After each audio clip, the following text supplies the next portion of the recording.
Will the Democrats actually let Bernie get the nomination? And if he does, will they help him?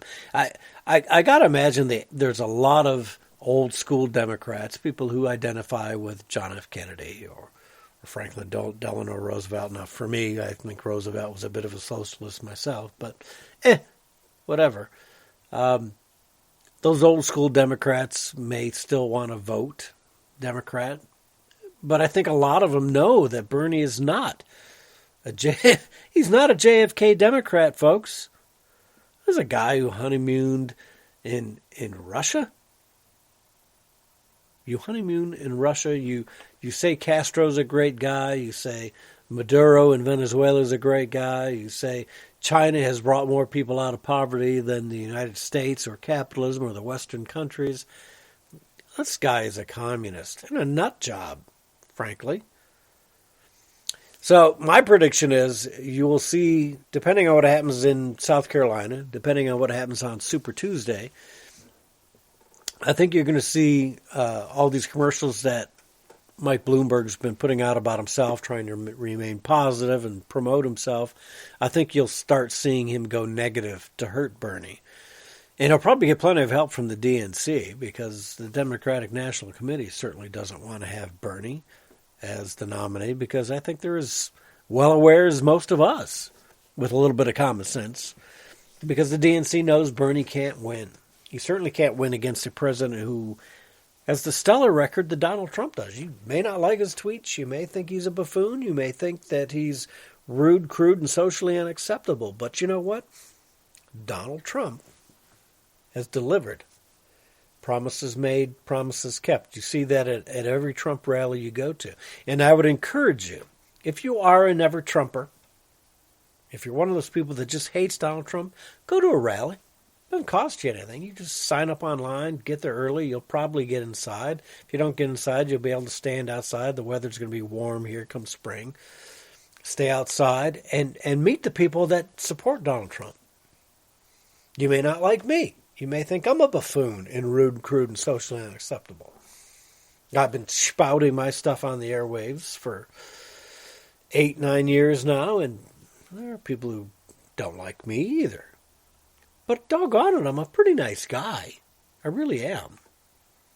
I don't go out of my way to insult people or be mean to people. I hit back pretty hard. But I don't go out of my way to make people uncomfortable or be mean or anything like that. That's just not in my nature. I'm basically a really nice guy. And you'll find that with most conservatives. Most conservatives are pretty straightforward. Hey, man, you need some help? Hand up. Let me help you.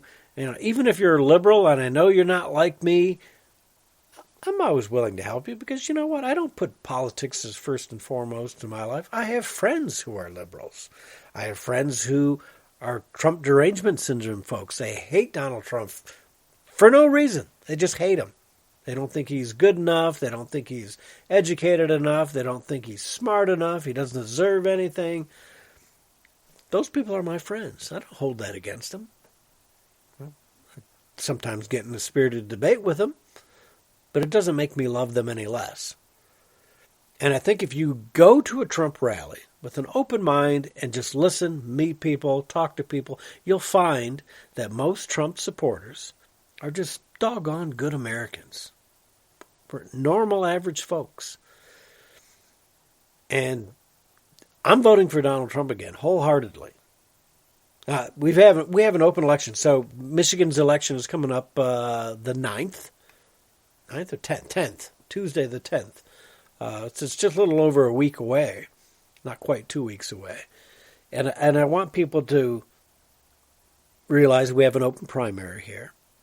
So if you're a Democrat and you want to vote in the Republican primary, I don't know if there's anyone else on the Republican ticket or not. I think you can go to the polls and vote on the Republican side. I don't think anyone else is running in Michigan other than Donald Trump. You might see Bill Weld on there. I don't know. I don't know if he made the ticket in Michigan or not. But there are a lot of Republicans I've been hearing who are going to vote in the Democratic primary. They're going to pull the Democratic side of the ticket, and they're going to vote. Some of them are saying they're going to vote for Bernie because they know Bernie can't win, and they want to ensure that Bernie, not Bloomberg or Pete Buttigieg or Amy Klobuchar, who try to act like moderates, get on the ticket. I don't really think any of them are an issue. I don't think Trump has a problem. Don't believe the polls when you see these crazy polls saying each of the Democrats on the primary side can beat Donald Trump. That's hooey. It's a load of nonsense. There's not a chance in hell that any one of those people is going to be able to beat Donald Trump in the November 2020 election. Even if we have a crazy economic crash of some sort, I don't believe people are going to go with a Bloomberg. I don't believe people are going to go with Bernie Sanders or Pete Buttigieg. I don't think Warren's got a chance in hell. I don't believe Amy Klobuchar can make it. And I don't know how that's going to fall out with the vice president. I can see Pete Buttigieg being a vice president for a Bloomberg or Bernie Sanders even. I don't know if those two could actually work together, but you might see something like that. But it makes you wonder.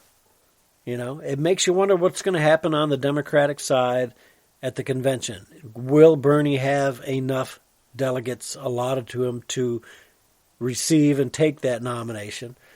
Will the Democrats try to pull something fast and prevent Bernie from getting the nomination? That's kind of what I think might be happening here. And are they setting themselves up for something? Now, it wasn't just a couple of weeks ago where we saw Mike Bloomberg allegedly say he would pick Hillary Clinton as a vice president. And we all laughed, of course, saying, "Moo, that guy's not going to live very long if he's putting Hillary as his VP because she'll off him with the Clinton body count, right?" And she's always saying, no, no, no. But doggone well, Hillary would probably jump at the chance to be on the ticket one way or the other. And she may even try to get in, if it goes to a brokered convention, try to fiddle herself in there. So it could be the same with Michelle Obama. The Democrats are going to be pretty desperate, I think, by convention time. They're going to be looking for the dark horse, the all of a sudden candidate who comes out of nowhere.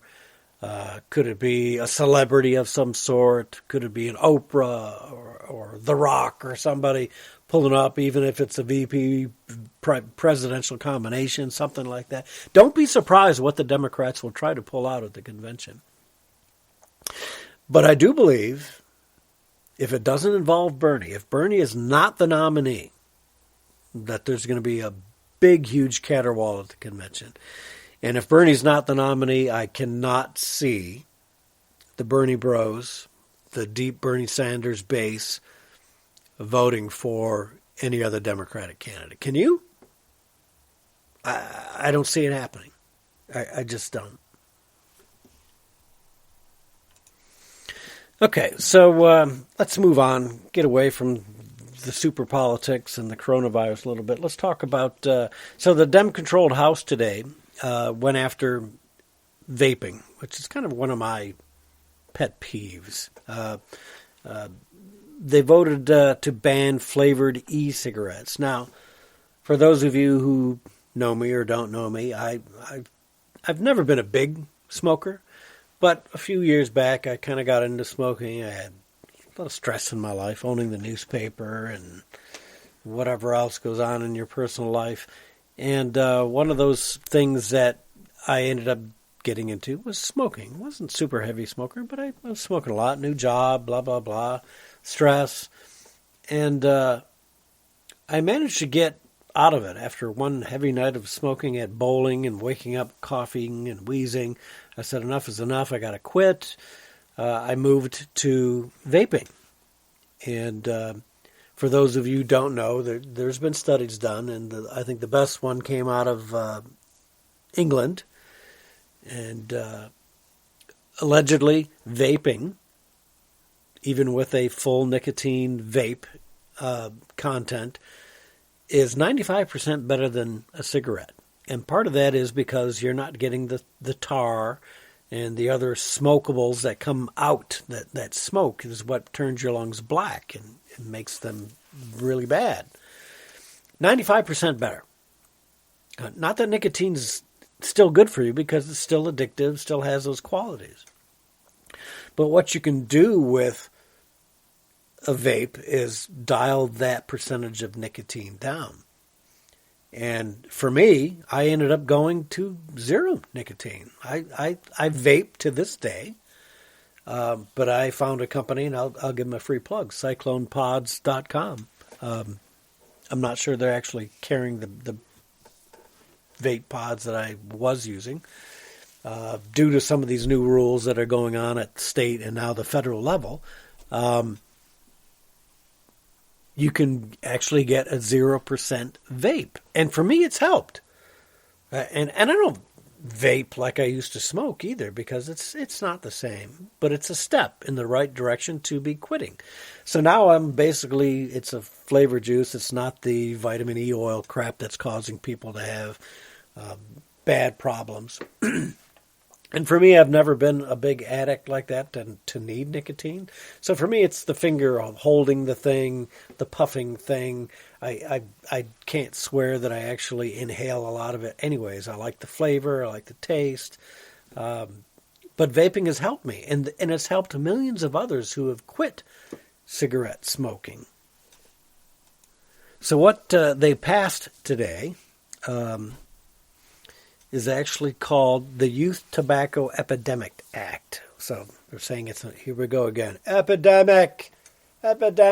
Children all over the country are falling prey to these cotton candy flavored e-cigs, blah, blah, blah. Come on, for crying out loud. Cigarettes are still way worse than a vape ever would be. It passed by a vote of 213 to 195 today on Friday. Will it go to the Senate? Mitch McConnell is saying he's not even going to pick it up. President Trump is saying he's going to veto it. And here's the reason why. Why would you? There are companies like Cyclone Pods that actually don't sell nicotine. They're selling nicotine-free pods. And they're making a business out of it. And it's working for them. And if you were to believe, I heard on one show earlier this week talking about how to stop coronavirus, and are there things you can do, natural remedies, antiviral, essential oils, that kind of thing. It makes you think, what are we missing with the whole vaping industry? Instead of having bad chemicals in that steam that comes out of a vape, can you put good chemicals? Like, how about vitamin C? How about maybe a vape pen for people with asthma? Allergy season comes around. Maybe people with allergies, maybe there's some way that you can. But I think we're missing the whole idea of what vape does. If it's some kind of a water-based, I don't know, I don't know the science behind it. But even if there's a way that you can make medicine delivery systems or vitamin delivery systems out of a vape, is that another option? I don't know. All I'm saying is, when you ban something like this, you're just going to drive it underground. You drive it underground, you have no regulation. You have no regulation, you don't know what kind of product's going to hit the streets. And that's what you're seeing right now, all these deaths that we did. They're kind of off the map now. People aren't worrying so much about it because of coronavirus and impeachment and everything else. It's kind of fallen off the map. But people were dying from vaping because they were getting THC. Most of it was THC related, and they were using the vitamin E chemicals that are not supposed to be in the carrier oil they were using is not good for your lungs. There is science behind the fact. And it's all the more reason not to ban it, because you don't want this kind of stuff going underground. You want to keep it up above board where it can be regulated, looked at. If there's a problem, we can fix it. If it goes underground, you're not going to find these problems. You end up with people dropping dead, and then you're trying to figure out why. So another attempt by Democrats to just go ahead, and the Republicans who voted for it too. I'm sure there's plenty of them. I'm not going to pull up their list of who voted and who didn't, but it's the flavor. For me, I'm not looking to inhale nicotine. I just want to have a cigarette type thing in my hand. It relaxes me. I can walk away from my desk for a few minutes at work. Like I said, it's helped me.